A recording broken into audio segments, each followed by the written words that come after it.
Hi, welcome to all. Myself Timmegoda MB, working as a lecturer in Mechanical Engineering Department, Government Polytechnic, Turuvekere. So in this machine design subject, in design of springs, in this session 4, we will going to solve problems on springs, and also at the end we will going to answer for the multiple choice questions. Okay. In the previous sessions, we have learned the theory portions of springs. That means what is meant by spring, what are all the types of springs, what are all the materials used for springs, and also stresses induced in the springs. Okay, so in this session, we will going to solve some design problems on springs. So that means here we will going to discuss about how we will going to design a spring. So in this session ಅಲ್ಲಿ ನಾವು springs ನ ಯಾವ ರೀತಿ design ಮಾಡ್ತೀವಿ, ನಮ್ಮ required loading ಕಂಡೀಷನ್ಸ್ಗೆ, ನಮ್ಮ required ಪರ್ಪಸ್ಗೆ ಯಾವ ತರ ಸ್ಪ್ರಿಂಗ್ ಡಿಸೈನ್ ಮಾಡೋದನ್ನ ಇಲ್ಲಿ ಕಲಿತೀವಿ. Okay, so first I will take one simple problem. Okay, so ನಾವು ಇದುವರೆಗೂ ಆಲ್ರೆಡಿ ಸ್ಟಡಿ ತುಂಬ ಮೆಕ್ಯಾನಿಕಲ್ ಎಲಿಮೆಂಟ್ಸ್ನ ಡಿಸೈನ್ ಮಾಡೋದನ್ನ ಸ್ಟಡಿ ಮಾಡ್ಕೊಂಡು ಬಂದಿದ್ದೀವಿ. ನಾವು ಯಾವುದೇ ಡಿಸೈನ್ ಮಾಡಬೇಕು, ಯಾವುದೇ ಪ್ರಾಬ್ಲಮ್ನ ಸಾಲ್ವ್ ಮಾಡಬೇಕು ಅಂದರೆ ನಾವು ಫಸ್ಟು ಕಂಪ್ಲೀಟಾಗಿ ಪ್ರಾಬ್ಲಮ್ನ ಓದಿ ಅರ್ಥ ಮಾಡಿಕೊಂಡು ಏನು ಕೇಳಿದ್ದಾರೆ, ಏನೇನು ಕೊಟ್ಟಿದ್ದಾರೆ ಅನ್ನೋದನ್ನ ಫಸ್ಟು ಲಿಸ್ಟ್ ಔಟ್ ಮಾಡಿಕೊಂಡು ನಾವು ಮುಂದೆ ಪ್ರಾಬ್ಲಮ್ನ ಸಾಲ್ವ್ ಮಾಡಬೇಕಾಗುತ್ತೆ. Okay,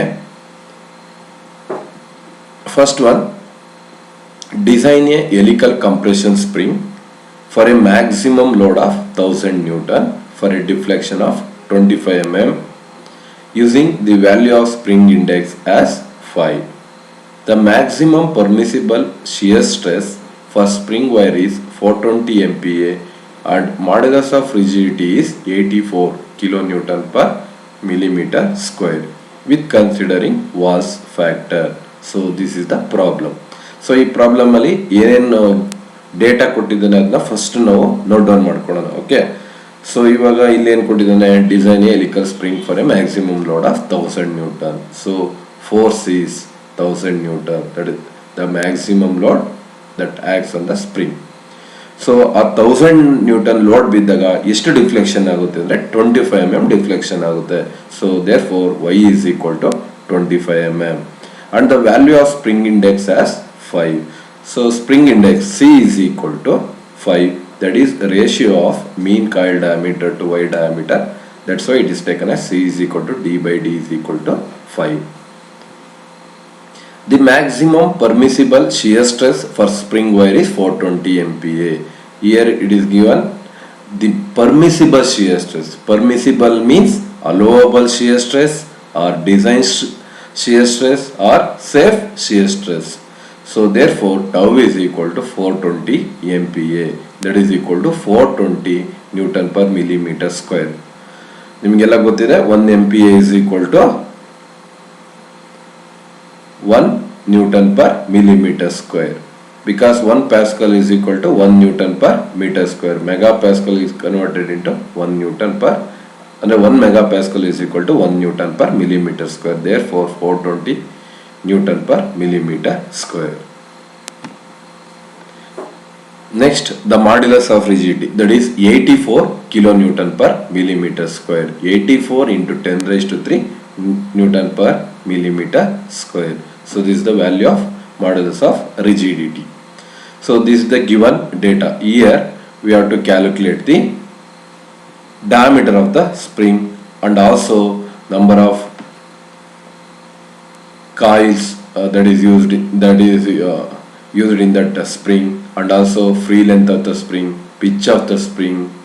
So all these things will be calculated here. Okay, so first I'm going to calculate the diameter of the spring wire.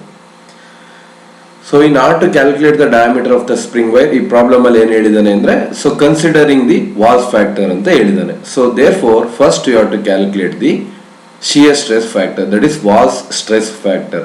So we know that maximum shear stress induced in the spring wire is given by tau is equal to 8 FDK divided by pi d cube. So ನಾವು ಅದನ್ನ previous session ಅಲ್ಲಿ so ಯಾವ ತರ stresses helical springs ಅಲ್ಲಿ induce ಆಗುತ್ತೆ ಅನ್ನೋದನ್ನ discuss ಮಾಡಬೇಕಾದ್ರೆ ನಾವು ಅದನ್ನ ಕಂಡುಹಿಡಿದಿದ್ವಿ. Okay, tau is equal to 8 FDK divided by pi d cube. So ಅಲ್ಲಿ ನಾನು ಕೆ ವ್ಯಾಲ್ಯೂನ ಕಂಡುಹಿಡಿಬೇಕು, that is Wahl's stress factor. So for that purpose first we will going to calculate the value of K. We know that K is equal to 4C minus 1 divided by 4C minus 4 plus 0.615 divided by C. This equation is available in Design Data Handbook, that is equation number 11.2a, page number 169. Okay, so substitute the given values in this equation. Now avella values na equation substitute ಮಾಡಬೇಕು. C, that is spring index ಎಷ್ಟು ಕೊಟ್ಟಿದ್ದಾನೆ, 5 ಅಂತ ಕೊಟ್ಟಿದ್ದಾನೆ. Okay, substitute ಮಾಡಿ. 4 into 5 minus 1 divided by 4 into 5 minus 4 plus 0.615 divided by 5. C is equal to 5. So ಇದನ್ನ simplify ಮಾಡಿದ್ರೆ so you will get K is equal to 1.3105. So ನೀವು ಯಾವುದೇ ಪ್ರಾಬ್ಲಮ್ನ solve ಮಾಡಬೇಕು ಅಂದ್ರೂ ಕ್ಯಾಲ್ಕುಲೇಟರ್ ಇಲ್ಲಿ ಯೂಸ್ ಮಾಡಲೇಬೇಕಾಗುತ್ತೆ. ಪ್ರಾಪರ್ ಆಗಿ ಕ್ಯಾಲ್ಕುಲೇಟರ್ನ ಯೂಸ್ ಮಾಡಿ so that you will get the correct answers. Okay, ಯಾವುದೇ ತರ ಮಿಸ್ಟೇಕ್ಸ್ ಆಗೋದಿಲ್ಲ. Okay, so after finding the value of k ನಾವೇನ್ ಕಂಡುಹಿಡಿಬೇಕು, ಇವಾಗ ಡಯಾಮೀಟರ್ ಆಫ್ ದಿ ವೈರ್ ಕಂಡುಹಿಡಿಬೇಕು. Okay, so we know that maximum shear stress that is tau is equal to 8 FDK divided by pi d cube. So this is available in Design Data Handbook. That means ಈ equation ನಿಮಗೆ Design Data Handbook ಅಲ್ಲಿ ಸಿಗುತ್ತೆ. 11.1d page number 169 open ಮಾಡಿದ್ರೆ ನಿಮಗೆ ಈ equations availability ಇದೆ. ಅಲ್ಲಿಂದ ಈಗ ಆ ಈಕ್ವೇಷನ್ ತಗೊಂಡು ನಾವು ಡಯಾಮೀಟರ್ ಕಂಡು ಹಿಡ್ತೀವಿ. ಈಗ ನಮಗೆ ಇದ್ರಲ್ಲಿ ನೋಡಿ, ಈ ಈಕ್ವೇಷನ್ಸ್ ಅಲ್ಲಿ ಟೌ ಕೊಟ್ಟಿದ್ದಾರೆ ಪ್ರಾಬ್ಲಮ್ ಅಲ್ಲಿ, that is 420 MPa, that is equal to 420 Newton per millimeter square. 8 into the force acts on the spring, that is 1000 Newton, and D, so mean coil diameter, we know that C is equal to D by D is equal to 5. Therefore capital letter D is equal to 5 into D, and the value of K now previous calculate ಮಾಡಿದ್ವಿ, that is 1.3105 divided by pi d cube. So here the unknown term is only D, that is diameter of the spring wire. So after simplification, that means after calculating this, you will get D is equal to 6.303 mm. So ನಮಗೆ 6.303 mm ಅಂತ ಬಂತು. So ಇದಕ್ಕೆ ನಾವು design data hand book ನಾವು open ಮಾಡಿ standard diameter of the spring wire ನ select ಮಾಡ್ಕೊಬೇಕಾಗುತ್ತೆ. Okay, select the standard diameter of wire from table 11.2 page number 188. So ನೀವು page number 188 design data hand book ಅನ್ನು ನೀವು open ಮಾಡಿದ್ರೆ ನಿಮಗೆ ಅಲ್ಲಿ ಸ್ಟ್ಯಾಂಡರ್ಡ್ ವ್ಯಾಲ್ಯೂಸ್ ಸಿಗುತ್ತೆ. ಓಕೆ, ಸೊ ಅಲ್ಲಿ ಟೇಬಲ್ 11.2 ನಲ್ಲಿ ಸ್ಟ್ಯಾಂಡರ್ಡ್ ಡೈಮೆನ್ಷನ್ಸ್ ಆಫ್ ವೈರ್ ಅಂತ ಮಿಲಿಮೀಟರ್ ಕೊಟ್ಟಿದ್ದಾನೆ. ಸೊ ಅಲ್ಲಿ ಡಿಫ್ರೆಂಟ್ ಪ್ರೋಸೆಸ್ ಅಲ್ಲಿ ಕೊಟ್ಟಿದ್ದಾನೆ. ಕೋಲ್ಡ್ ಡ್ರಾ ಸ್ಟೀಲ್ ವೈರ್ ಅನ್ಅಲಾಯ್ಡ್ ಅಂತ ಕೊಟ್ಟಿದ್ದಾನೆ, ordered and tempered spring steel wire and value of spring wire ಅಂತ ಕೊಟ್ಟಿದ್ದಾನೆ. ಸೊ ನಾವು ordered and tempered spring steel wire ನ ತಗೊಂಡು ಅದರಲ್ಲಿ ಸ್ಟ್ಯಾಂಡರ್ಡ್ ವ್ಯಾಲ್ಯೂನ ತಗೊಂತೀವಿ. ಇಲ್ಲಿ ಕೊಟ್ಟಿದ್ದು ನಾವು ಕ್ಯಾಲ್ಕುಲೇಟ್ ಮಾಡಿದಾಗ ಬಂದಿರೋ ವ್ಯಾಲ್ಯೂ ಎಷ್ಟು ಅಂದ್ರೆ D is equal to 6.303 mm ಬಂದಿದೆ. ಸೊ ಇಲ್ಲಿ ನೋಡಿದ್ರೆ ನಮ್ಗೆ ಏನ್ ಸಿಗುತ್ತೆ, ಇಲ್ಲಿ 5.3 ಇದೆ, 5.6 ಇದೆ, 6 ಇದೆ, 6.3 ಇದೆ. ಸೊ ನಮಗೆ 6.303 ಬಂದಿದೆ. ಸೊ ನೆಕ್ಸ್ಟ್ ಹೈಯರ್ ವ್ಯಾಲ್ಯೂ 6.5 ಇದೆ. ಸೊ ಅದಕ್ಕೆ ನಾನು 6.5 mm ನ ತಗೊಂಡಿದ್ವಿ. ಸೊ ನೀವು ಇದಕ್ಕೆ ಎಲ್ಲ ಯಾವುದೇ diameter diameter of the spring wire calculate ಮಾಡದೆ ಇದಕ್ಕೆ ನೀವು ಇಮಿಡಿಯೇಟ್ ಸ್ಟ್ಯಾಂಡರ್ಡ್ ವೈರ್ ನ ತಗೊಬೇಕಾಗುತ್ತೆ. ಸೊ ನಾವು ಸ್ಟ್ಯಾಂಡರ್ಡ್ಸ್ ಏನಕ್ಕೆ ತಗೊಂತೀವಿ ಅಂದ್ರೆ, ಸೊ ಸ್ಟ್ಯಾಂಡರ್ಡ್ಸ್ ಮೇಂಟೈನ್ ಮಾಡಿದ್ರೆ ಇಟ್ ಇಲ್ ಬೆಟರ್. ಸೊ ನಾವು ಯಾವುದೇ ತರ ಅದು ಪಾರ್ಟ್ಸ್ ನಮಗೆ ಡ್ಯಾಮೇಜ್ ಆಯ್ತು ಅಂದ್ರೆ ರೀಪ್ಲೇಸ್ಮೆಂಟ್ ಮಾಡೋದಕ್ಕೆಲ್ಲ ಈಸಿ ಆಗುತ್ತೆ. ಓಕೆ, ಮತ್ತೆ ಮ್ಯಾನುಫ್ಯಾಕ್ಚರಿಂಗ್ ಕಾಸ್ಟ್ ರೆಡ್ಯೂಸ್ ಮಾಡಬಹುದು if it is standard parts ಅಂದ್ರೆ. Next one, so after finding the diameter of the spring wire, we are going to calculate the mean diameter of the spring coil. We know that the mean diameter of the spring coil is given by D is equal to C into D, that is 5 into D. D already calculated, that is 6.5 mm. So after multiplying with 5, you will get 32.5 mm. This is the mean diameter of the spring coil. So ನಾವೀಗ ಏನ್ ಕಂಡುಹಿಡಿದ್ವಿ, mean diameter ಕಂಡುಹಿಡಿದ್ವಿ, diameter of the wire ಕಂಡುಹಿಡಿದ್ವಿ. So ಈಗ outer diameter of the spring wire ಮತ್ತೆ inner diameter of the spring wire ನ calculate ಮಾಡ್ತಾ ಇದೀವಿ. Outer diameter of the spring coil, so that is D plus D. So ಯಾಕೆಂದ್ರೆ ಅದ್ರ diameter plus ಮಾಡಬೇಕಾಗುತ್ತೆ. So that you will get the outer diameter 32.5, that is capital letter D, the plus diameter of the wire 6.5 mm, so that you will get 39 mm. Similarly, inner diameter of the spring coil D minus D, that is equal to 32.5 minus 6.5 is equal to 26 mm. Now we have calculated the mean diameter and outer and inner diameter of the spring coil. Okay. After calculating the mean diameter of the spring coil, now we are going to calculate the number of turns of the coil. So ಎಷ್ಟು turns ನಾವು ಸ್ಪ್ರಿಂಗ್ನ ಇದು ಮಾಡಬೇಕು, coils ಫಾರ್ಮಲ್ಲಿ ಮಾಡಬೇಕು ಅಂತ. Okay, the number of active turns of the coil is given by i is equal to YGT to the power of 4 divided by 8FD cube. So this equation is also available in design data handbook, equation number 11.6 in page number 170. So Y is nothing but deflection. So for 1000 Newton, the spring will be subjected to 25 mm deflection, that is given in the problem. G, that is also given in the problem, modulus of rigidity 84 into 10 raised to 3, and the diameter of the wire, that is calculated, that is 6.5 to the power of 4 into 8 into F is 1000 Newton into diameter of the mean coil diameter of the spring coil, that is 32.5 mm, 32.5 cube. So after calculating this, you will get 13.65. So that will be equal to 14 coils. So ಇವಾಗ ಏನಾಯ್ತು, active coils ಅಂದ್ರೆ ಇವು ಇಷ್ಟು 14 coils ಆ spring ಅಲ್ಲಿ 1000 Newton load ಬಿದ್ದಾಗ ಈ 14 coils deflection ಆಗುತ್ತೆ. ಎಷ್ಟು ಡಿಫ್ಲೆಕ್ಷನ್ ಆಗುತ್ತೆ ಅಂದ್ರೆ 25 mm ಡಿಫ್ಲೆಕ್ಷನ್ ಆಗುತ್ತೆ. Okay, so next we will going to calculate the total number of coils. So ನಾವು ಯೂಶಲಿ ಏನ್ ಮಾಡ್ತೀವಿ, ಸ್ಪ್ರಿಂಗ್ಸ್ ಅನ್ನ ಮ್ಯಾನುಫ್ಯಾಕ್ಚರಿಂಗ್ ಮಾಡಿ ಅದನ್ನ ಯೂಸ್ ಮಾಡ್ಬೇಕಾದ್ರೆ ನನಗೆ ಸೀಟಿಂಗ್ ಬೇಕು. ಆ ಸೀಟಿಂಗ್ ಮಾಡಿದಾಗ ಎಷ್ಟು ಕಾಯಿಲ್ಸ್ ಫಿಕ್ಸ್ ಆಗುತ್ತೆ. ಸೊ ಯೂಶಲಿ ನಾವೇನ್ ಮಾಡ್ತೀವಿ, there are different types of end connections ಅಂತ ಬರುತ್ತೆ ಸ್ಪ್ರಿಂಗ್ಸ್ ಅಲ್ಲಿ. ಪ್ಲೇನ್ ಎಂಡ್ ಅಂತ ಬರುತ್ತೆ, ಪ್ಲೇನ್ ಅಂಡ್ ಗ್ರೌಂಡ್ ಎಂಡ್ಸ್ ಅಂತ ಬರುತ್ತೆ, ಸ್ಕ್ವೇರ್ ಎಂಡ್ ಅಂತ ಬರುತ್ತೆ, ಸ್ಕ್ವೇರ್ ಅಂಡ್ ಗ್ರೌಂಡ್ ಎಂಡ್ಸ್ ಅಂತ ಬರ್ತವೆ. Different types of end coils. So end shape ಯಾವ ತರ ಇರುತ್ತೆ ಅದ್ರ ಮೇಲೆ ಡಿಪೆಂಡ್ ಆಗಿರುತ್ತೆ. ಸೊ ನಾವಿಲ್ಲಿ ಸ್ಕ್ವೇರ್ ಅಂಡ್ ಗ್ರೌಂಡ್ ಎಂಡ್ಸ್ ಅಂತ ಅಸ್ಯೂಮ್ ಮಾಡ್ಕೊಂತೀವಿ. So for that the total number of turns ಎಷ್ಟಿರಬೇಕು ಅಂದ್ರೆ ಸ್ಕ್ವೇರ್ ಅಂಡ್ ಗ್ರೌಂಡ್ ಎಂಡ್ಸ್ಗೆ I+2 ಇರಬೇಕಾಗುತ್ತೆ. +2 ಕಾಯಿ ಅಂದ್ರೆ +2 ಕಾಯಿಲ್ಸ್ನ ಆಡ್ ಮಾಡಬೇಕಾಗುತ್ತೆ. ಸೊ ಯಾವ್ಯಾವ ಎಂಡ್ ಕನೆಕ್ಷನ್ಗೆ ಎಷ್ಟೆಷ್ಟು ಕಾಯಿಲ್ಸ್ನ ಆಡ್ ಮಾಡಬೇಕು ಅಂತ ಡಿಸೈನ್ ಡೇಟಾ ಅಂಡ್ ಬುಕ್ ಅಲ್ಲಿ ಕೊಟ್ಟಿದ್ದಾರೆ. ಅದನ್ನ ನೋಡ್ಕೊಂಡು ಆ ಸ್ಟ್ಯಾಂಡರ್ಡ್ ವ್ಯಾಲ್ಯೂಸ್ ನ ನೋಡ್ಕೊಂಡು ನಾವು ಯೂಸ್ ಮಾಡ್ಕೊಬೇಕಾಗುತ್ತೆ. ಫಾರ್ ಎಕ್ಸಾಂಪಲ್, ಈಗ ಪ್ಲೇನ್ ಎಂಡ್ಸ್ ಅಂತ ಬಂತು ಅಂದ್ರೆ there is no end connections. So total number of coils will be equal to number of active coils. So if it is ground ends ಅಂದ್ರೆ +1 add ಮಾಡಬೇಕಾಗುತ್ತೆ. Okay, if it is square and ground ends ಅಂತ ಬಂದ್ರೆ +2 add ಮಾಡಬೇಕಾಗುತ್ತೆ. Okay, ನೀವು table 11.4 page number 189 open ಮಾಡಿದ್ರೆ ನಿಮ್ಗೆ ಎಲ್ಲಾ details ಸಿಗುತ್ತೆ. ಓಕೆ, ನಾನಿಲ್ಲಿ ಈ ಪ್ರಾಬ್ಲಮ್ ಅಲ್ಲಿ ಸ್ಕ್ವೇರ್ ಅಂಡ್ ಗ್ರೌಂಡ್ ಎಂಡ್ಸ್ ಅಂತ ತಗೊಂತಾ ಇದೀವಿ, ಅಂದ್ರೆ end connections of the spring. So for that IT is equal to I+2.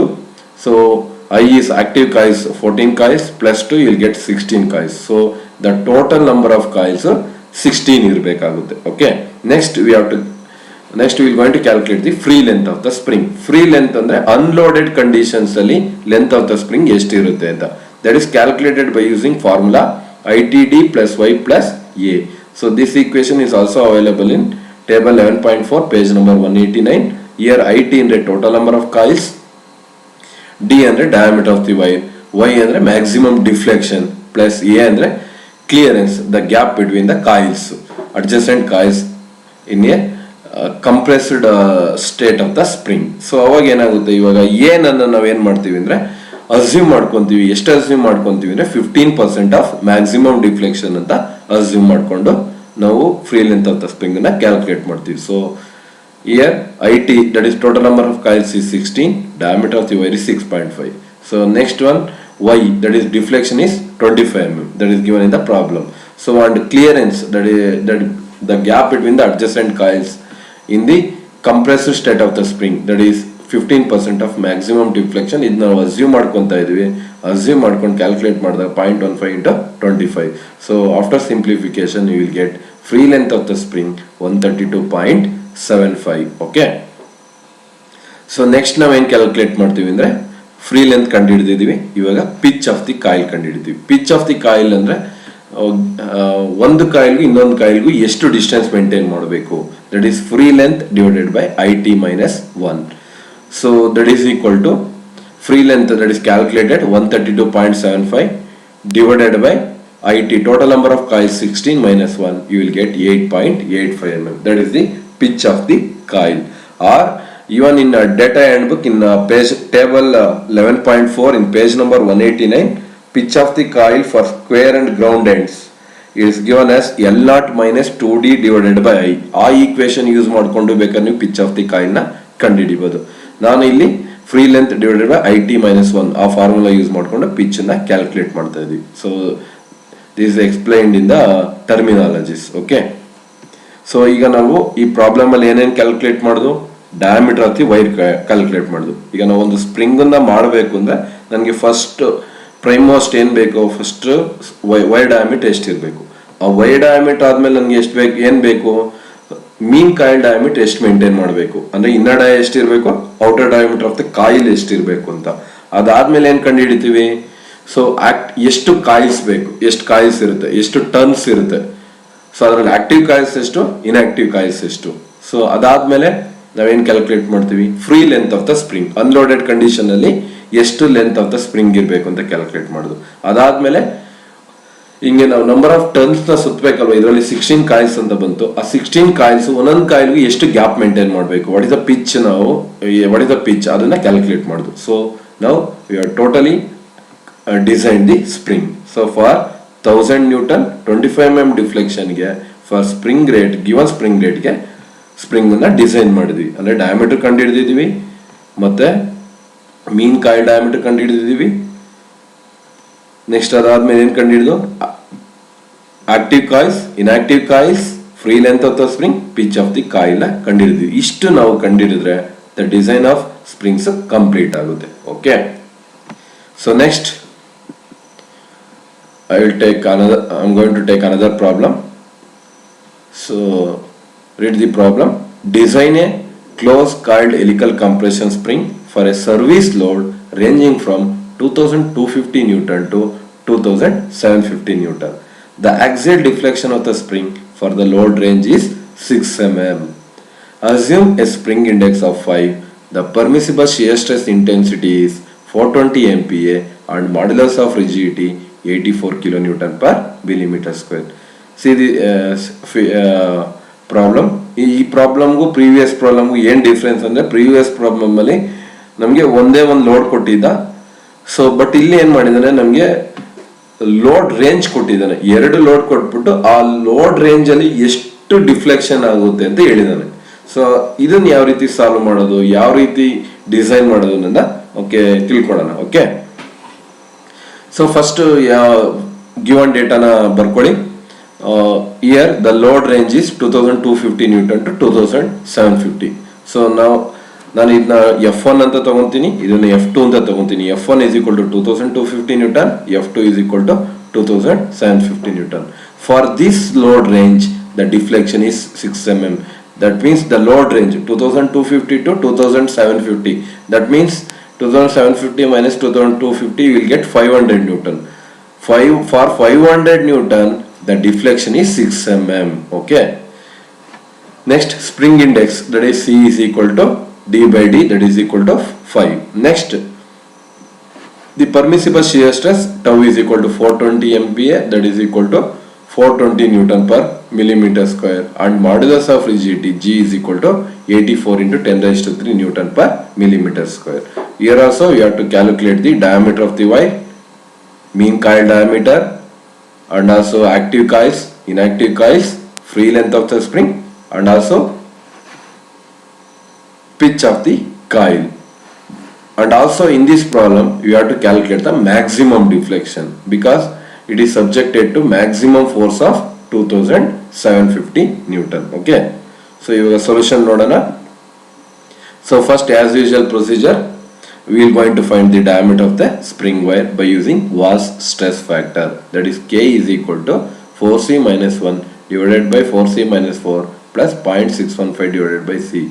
So equation number 11.2a, page number 169, that is in design data handbook. So substitute the value of C, that is 4 into 5 minus 1 divided by 4 into 5 minus 4 plus 0.615 divided by 5. So after calculating this, you will get K is equal to 1.3105.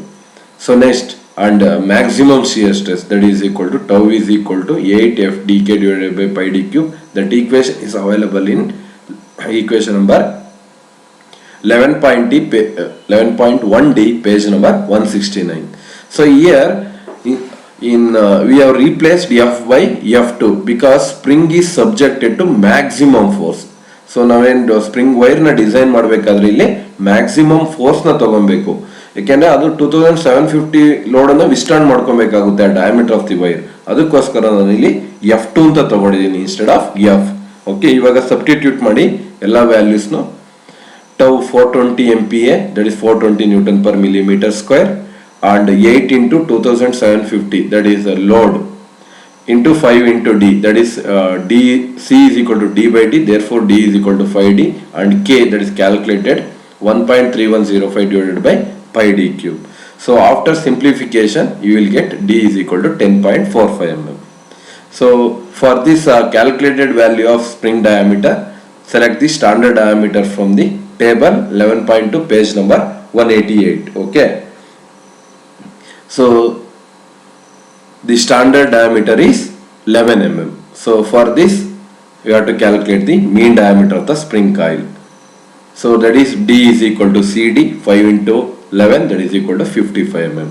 So next, after calculating the mean diameter, calculate the outer diameter of the coil, inner diameter of the spring coil. That is D naught is equal to D plus D, that is equal to 55 plus 11, that is equal to 66 mm, and inner diameter of the spring coil DI is equal to D minus D, that is equal to 55 minus 11, that is equal to 44 mm. So after calculating the mean diameter and inner and outer diameter of the spring coil, we have to calculate the number of turns of the coil, that is high, that is equal to YG2 to the power of 4 divided by 8 FT cube. This is this equation is available in equation number 11.6 in page number 170 of design data handbook. Okay, ಇವಾಗ ಈ ಈಕ್ವೇಷನ್ಗೆ ನಾವು ಎಲ್ಲ non values ಮತ್ತೆ given values ಮತ್ತೆ calculated values substitute ಮಾಡೋಣ. I is equal to Y ಅಂದ್ರೆ ಎಷ್ಟು, deflection ಎಷ್ಟಾಗುತ್ತೆ. So here deflection is 6 mm for the load range 2250 to 2750. So for this, so Y is taken as 6 mm and load range, that is the difference of maximum and minimum force, therefore F is 500 Newton. Okay, see here, 6 into 84 into 10 raised to 3 into 11 to the power of 4, that is the diameter of the spring wire. This is the modulus of rigidity. 8 into 500, that is the load range. Okay, and the mean coil diameter is 55 mm. So after calculating this, you will get 11.08 mm. Sorry, 11.08. There is no unit for this. Okay, so therefore total number of coils is equal to, number of active coils is equal to 12 coils. Next, we have to calculate the total number of coils. So ನಾವು ಇಲ್ಲೇನು ಮಾಡ್ತೀವಿ, active ಕಾಯಿಲ್ಸ್ನ select ಮಾಡಿ calculate ಮಾಡಿ ಆದಮೇಲೆ end ಕನೆಕ್ಷನ್ಗೆ ಎಷ್ಟು coils ಬೇಕು, so ಅದನ್ನ ನಾವು ಇಲ್ಲಿ ಅಸ್ಯೂಮ್ ಮಾಡ್ಕೊತೀವಿ. Assume A squared and ground ends, the total number of turns is given by IT is equal to I plus 2. So ಈ ಫಾರ್ಮುಲಾ ನಿಮಗೆ 11.4 ಟೇಬಲ್ ನಂಬರ್ 11.4 ಪೇಜ್ ನಂಬರ್ 189 ಸಿಗುತ್ತೆ, ಅಲ್ಲಿ ಸಬ್ಸ್ಟಿಟ್ಯೂಟ್ ಮಾಡಿ. ಸೊ ಆಕ್ಟಿವ್ ಕಾಯಿಲ್ಸ್ 12, ಅದಕ್ಕೆ inactive coils 2, therefore total number of coils is equal to 14. Next we have to calculate the maximum deflection. So ನಮಗೆ problem ಅಲ್ಲಿ ಕೊಟ್ಟಿರ್ತಕ್ಕಂಥ deflection only 6 mm for the load range. So ನಾವೇನಾಗುತ್ತೆ, so maximum load 2750 ಬಿದ್ದಾಗ ಎಷ್ಟು deflection ಆಗುತ್ತೆ ಅನ್ನೋದನ್ನ calculate ಮಾಡಬೇಕು.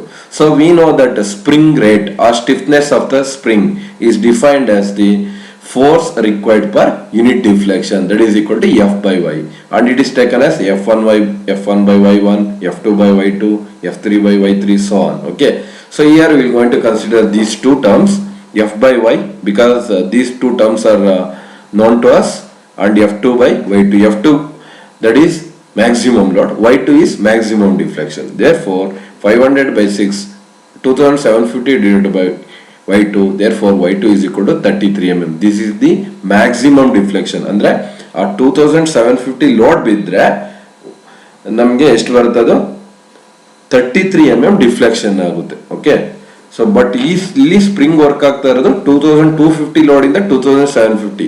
ಆ ಲೋಡ್ ರೇಂಜ್ ಅಲ್ಲಿ ವರ್ಕ್ ಆದ್ರೆ 6 mm ಡಿಫ್ಲೆಕ್ಷನ್ ಆಗುತ್ತೆ. Okay, so next after calculating the deflection we have to calculate the free length of the spring. So the formula ನಿಮಗೆ ಡಿಸೈನ್ ಡೇಟಾ ಅಂಡ್ ಬುಕ್ ಸಿಗುತ್ತೆ. Table number 11.4 page number 189 ಅಲ್ಲಿ. That is L naught is equal to ITD plus Y plus A ಅಂತ ಇದೆ. So ಅಲ್ಲಿ ಏನ್ ಮಾಡಿದಾನೆ, IT ಬದಲು I+2 ಅಂತ ಡೈರೆಕ್ಟ್ ಆಗಿ ತಗೊಂಡ್ಬಿಟ್ಟಿದ್ದಾನೆ. ನಾನು ಇಲ್ಲಿ IT ಅಂತ ತಗೊಂಡಿದ್ದೀವಿ, ಯಾಕಂದ್ರೆ ಆಲ್ರೆಡಿ ನಾವು ಪ್ರೀವಿಯಸ್ ಇದರಲ್ಲಿ ಕ್ಯಾಲ್ಕುಲೇಟ್ ಮಾಡಿದೀವಿ ಟೋಟಲ್ ನಂಬರ್ ಆಫ್ ಕಾಯಿಲ್ಸ್, ಅದಕ್ಕೋಸ್ಕರ IT ಅಂತ ತಗೊಂಡಿದ್ದೀವಿ. Okay, or I+2 into D plus Y plus A ಅಂತ ಹಾಕೊಂಬೋದು. ಎ ಅಂದ್ರೆ ಕ್ಲಿಯರೆನ್ಸ್, ಅದನ್ನ 15% ಆಫ್ ಮ್ಯಾಕ್ಸಿಮಮ್ ಡಿಫ್ಲೆಕ್ಷನ್ ಅಂತ ತಗೊಂತೀವಿ. Okay, so 14 into 11 plus 33 plus 0.15 into 33. So after calculating this, you will get 191.95 mm. This is the free length of the spring. So next we have to calculate the pitch of the coil. So we know that pitch of the coil is given by free length divided by IT minus 1. So free length just calculate ಮಾಡಿದೀವಿ, 191.95 divided by total number of coils 14 minus 1. You will get the pitch of the coil 14.76 mm. So ಅಂದ್ರೆ ನಮಗೆ 2250 to 2750 load range ಅಲ್ಲಿ spring work ಆಗಬೇಕು ಅಂದ್ರೆ ನಮಗೆ 11 mm diameter of the spring wire ಬೇಕು. Pitch 14, ಒಂದು coil ಇನ್ನೊಂದು ಕಾಯಿಲ್ ಡಿಸ್ಟೆನ್ಸ್ 14.76 mm ಮೇಂಟೈನ್ ಮಾಡಬೇಕು. ಮತ್ತೆ ಅನ್ಲೋಡೆಡ್ ಕಂಡೀಷನ್ ಅಲ್ಲಿ 191.95 mm ಇರುತ್ತೆ. So these are all the values to be maintained in the spring. ಆ ಸ್ಪ್ರಿಂಗ್ ನ ನಾವು ಮ್ಯಾನುಫ್ಯಾಕ್ಚರಿಂಗ್ ಮಾಡಬೇಕಾದ್ರೆ ಎಲ್ಲ ಡೀಟೇಲ್ಸ್ ನ ತಗೊಂಡು ಮ್ಯಾನುಫ್ಯಾಕ್ಚರಿಂಗ್ ಮಾಡಬೇಕಾಗುತ್ತೆ. ಸೊ ನಾವು you designed a spring for this problem. Okay, so ಇಷ್ಟು ಯಾವ ರೀತಿ ಪ್ರಾಬ್ಲಮ್ ಸಾಲ್ವ್ ಮಾಡಿ, simple problems are design of springs. Next will take up multiple choice questions. Okay, first one, Wahl's stress factor is given by the formula. Wahl's stress factor ಅಂತ ನಾವು problem ಅಲ್ಲಿ use ಮಾಡಿದ್ವಲ್ಲ, ಅಲ್ಲಿ ಯಾವ formula use ಮಾಡ್ತೀವಿ? 4C minus 1 divided by 4C minus 4 plus 0.615 divided by C. 4C minus 1 divided by 4C minus 4 minus 0.615 divided by C. 4C minus 1 divided by 4C minus 4 plus 0.165 divided by C. 4C minus 1 divided by 4C minus 4 plus 0.516 divided by C. So ಇಲ್ಲಿ ಯಾವುದು right answers ಅನ್ನೋದನ್ನ select ಮಾಡ್ಕೊಳ್ಳಿ. So answer ನಾನು last slide ಅಲ್ಲಿ provide ಮಾಡಿದ್ದೀನಿ. Okay, ನೀವು ನಿಮ್ಮ answers ನ ಸೊ ಗಿವನ್ ಆನ್ಸರ್ ಜೊತೆ ಕಂಪೇರ್ ಮಾಡ್ಕೊಬಹುದು. Okay, next one, maximum shear stress in the helical spring can be calculated by using the equation A 8FTK divided by pi d cube, P YGT divided by 8FC cube, 16T divided by pi d cube, 32M divided by pi d cube. ಇದರಲ್ಲಿ ಇನ್ನು ಯಾವುದು correct answers ಅನ್ನೋದನ್ನ ನೀವು select ಮಾಡ್ಕೊಬೇಕಾಗುತ್ತೆ. Okay, next one, permissible shear stress for a spring material may be assumed to be taken as. ಅಂದ್ರೆ spring material ನ design ಮಾಡ್ಬೇಕಾದ್ರೆ permissible shear stress value ಎಲ್ಲಿಂದ ಎಲ್ಲಿವರೆಗೂ ಇರಬಹುದು? Approximate value that is 30 to 45 MPa, 300 to 450 MPa, 80 to 120 MPa, 120 to 160 MPa. ಯಾವುದು right answers ಅನ್ನ select ಮಾಡ್ಕೋಬೇಕು. Design of springs ಅಲ್ಲಿ ಮ್ಯಾಕ್ಸಿಮಮ್ ಪರ್ಮಿಸಿಬಲ್ ವ್ಯಾಲ್ಯೂ ಎಷ್ಟು ತಗೊಂತೀವಿ, ಇಲ್ಲ ಎಷ್ಟು ಅಸ್ಯೂಮ್ ಮಾಡ್ಕೊಂತೀವಿ. Okay, next one, spring index for circular wire is. Spring index D by D, CD, small letter D by capital letter D, F by D. So ಯಾವುದು right answer ಅಂದ್ರೆ spring index that is C is equal to ಯಾವ formula use ಮಾಡ್ತೀವಿ ಅನ್ನೋದನ್ನ ಇಲ್ಲಿ select ಮಾಡ್ಕೊಬೇಕು. Okay, next, usually spring index lies between 1 to 3, 20 to 30, 5 to 6, 30 to 40. Usually spring index ಎಲ್ಲಿಂದ ಎಲ್ಲಿವರೆಗೂ ಇರುತ್ತೆ. ಸೊ ಕಮ್ಮಿನೂ ಇರಲ್ಲ, ಜಾಸ್ತಿನೂ ಇರಲ್ಲ, ಯಾವುದೋ ಒಂದನ್ನು ನೀವು ಕರೆಕ್ಟಾಗಿ ಸೆಲೆಕ್ಟ್ ಮಾಡ್ಕೊಬೇಕು. Okay, next one, mean diameter of spring coil can be calculated by using the equation mean diameter that is capital letter D is equal to C into D, D D by D, none of the above. Next one, outer diameter of spring coil D naught is equal to D plus D, D minus D, D minus capital D, C minus D. ಯಾವುದೊಂದನ್ನು ನೀವು select ಮಾಡ್ಕೊಬೇಕು. Okay, next one, inner diameter of spring coil DI is equal to D plus D, D minus D, D minus capital letter D, C minus D. So ಇದರಲ್ಲೂ ಅಷ್ಟೇ ನೀವು ಯಾವ್ದು inner ಡಯಾಮೀಟರ್ನ ಯಾವ formula use ಮಾಡಿ calculate ಮಾಡ್ತೀವಿ ಅಂತ choose ಮಾಡಬೇಕು. Okay, next, these are all the answers to this above multiple choice questions. So ನೀವು ನಿಮ್ಮ ಆನ್ಸರ್ಸ್ನ ಈ ಆನ್ಸರ್ ಜೊತೆ ಕಂಪೇರ್ ಮಾಡ್ಕೊಳ್ಳಿ. Okay, so these are all the references. So ನಾವು ಇದುವರೆಗೂ ಸಮ್ ಡಿಸೈನ್ ಪ್ರಾಬ್ಲಮ್ಸ್ನ ಆನ್ ಸ್ಪ್ರಿಂಗ್ಸ್ ಮೇಲೆ ಸಾಲ್ವ್ ಮಾಡಿದ್ದೀವಿ. Okay, thank you.